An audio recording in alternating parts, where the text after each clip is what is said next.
ආයිබෝවන් අනාගතය කියන්නේ AI. ඒ කියන්නේ කෘත්‍රිම බුද්ධියක් කියන ලෝකයක්. ඉතින් එහෙම ලෝකයක අපේ දරුවන්ව සූදානම් කරන්නේ කොහොමද කියන එක ලොකු ප්‍රශ්නයක්.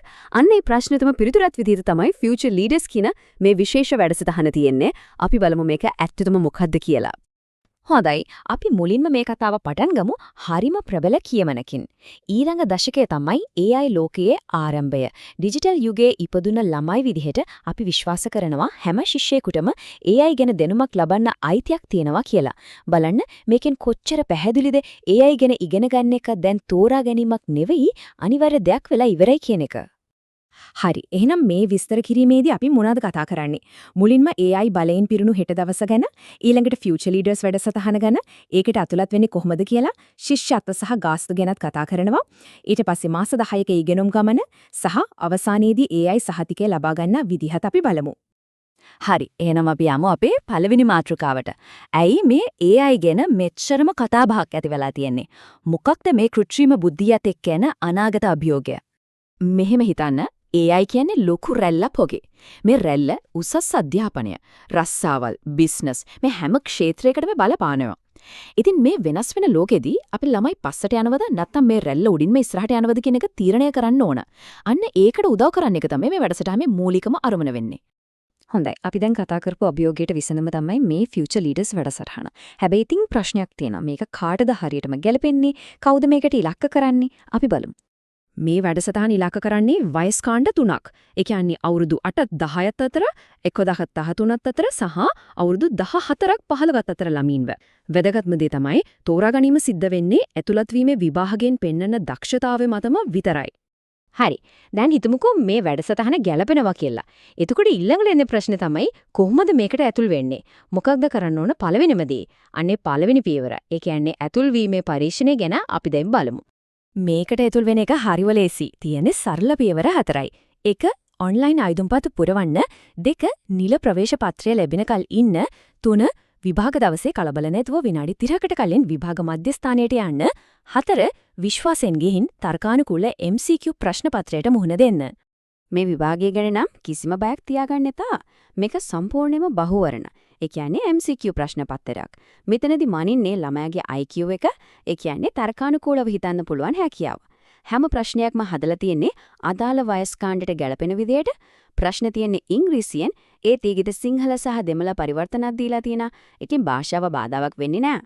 රළු වැඩ කරන්නත් වෙනම කොලයක් දෙනවා. හරි දැන් අපි යමු ගොඩක් දෙනෙක්ට වැදගත්ම වෙන කාරණාවකට. ඒ තමයි මේ වැඩසටහනේ වියදම, ගාස්තු සහ ශිෂ්‍යත්ව ගැන. මෙන්න මේක තමයි මේ වැඩසටහනේ තියෙන සුපිරිම දේ. සම්පූර්ණ ශිෂ්‍යත්වය කියන්නේ 100% නොමිලේ ඉගෙන ගන්න අවස්ථා 3000ක්. ඔව් 3000ක්. ඒකත් එක වයස්කාංගයකට 1000 ගානේ. හිතලා බලන්න මේක කොච්චර ලොකු අවස්ථාවක්ද කියලා. හරි ඒ සම්පූර්ණ ශිෂ්‍යත්වයේ විතරක් නෙවෙයි තව අවස්ථා තියෙනවා මේ බලන්නකෝ ඒ සියසිය ශිෂ්‍යත්ව 10ට අමතරව 50ක වට්ටමක් එක්ක අර්ධ ශිෂ්‍යත්ව තියෙනවා ඊට පස්සේ 40ක වට්ටමක් එක්ක විශේෂ ශිෂ්‍යත්ව තව 1000ක් ඒ විතරක් නෙවෙයි 30ක වට්ටමක් එක්ක තවත් ශිෂ්‍යත්ව 1500ක් දෙනවා ඒ කියන්නේ දක්ෂතා තියෙන ගොඩක් දෙනෙක් මොකක් හරි මූල්‍ය සහනයක් ලැබෙනවමයි ඉතින් මේ කියපු හැම අවස්ථාවක්ම දරුවට ලබා දෙන්න උත්සාහ කරලා බලන්න තියෙන්නේ එකම එක වියදමයි. ඒ තමයි ඇතුළත් වීමේ විභාගයට ගෙවන්න ඕන ඇමරිකානු ඩොලර් 28. මේක ඇත්තටම මේ ලොකු අවස්ථාවට දොරක් කරන්න කරන පුංචි ආයෝජනයක්. හරි. එහෙනම් විභාගය පාස් වෙලා වැඩසටහනට ඇතුළුණා කියමුකෝ. ඊට පස්සේ මොකද වෙන්නේ? මේ මාස 10 ඇතුළත ඉගෙන ගන්න ලැබෙන දේවල් මොනවද? අන්න ඒ ගමන ගැන අපි දැන් බලමු. මේ මාස 10ට හරිම පැහැදිලි සැලැස්මක් තියෙනවා. පළවෙනි මාස 9 බෙදෙනවා කොටස් 3කට. ඒ කියන්නේ මාස 3 මොඩියුල් 3ක්. ඊට පස්සේ අන්තිම 10 වෙනි මාසය සම්පූර්ණයෙන්ම වෙන් කරලා තියෙන්නේ රිවිෂන් වලටයි ෆයිනල් එක්සෑම් එකට සූදානම් වෙන්නයි. මේක ඔන්ලයින් ප්‍රෝග්‍රෑම් එකක් වුණාට ඉගෙන ගන්න අවශ්‍ය හැමදේම ලැබෙනවා. හොඳට සැලසුම් කරපු ඔන්ලයින් කෝසස් තියෙනවා. ඒ වගේම ළමයි ආසාවෙන් වැඩ කරන විදිහට ලස්සනට print කරපු worksheet සහ පාඩම් වලට අදාළ අනිත් ඒවලුත් මේ පැකේජ් එකට ඇතුළත්. හොඳයි. අපි දැන් ඉනු මේ මාස 10ක ගමනේ අවසාන ඉලක්කයට, ඒ කියන්නේ ෆයිනල් එක්සෑම් එක සහ ඒකෙන් පස්සේ ලැබෙන හරිම වටිනා AI සර්ටිෆිකේට් එක ගැන. මේ වැඩසටහනේ විභාග දෙකක් තිබුණට ඒ දෙක පටලවා ගන්න එපා. දෙකේ අරමුණු සම්පූර්ණයෙන්ම වෙනස්. මුලින්ම තියෙන ඇතුළම නිවීමේ විභාගයේ තියෙන්නේ වැඩසටහනට ඇතුල් වෙන්න. ඒකේ MCQ විතරයි. ඒකෙන් බලන්නේ IQ එක. ඒ කියන්නේ තර්ක කිරීමේ හැකියාව.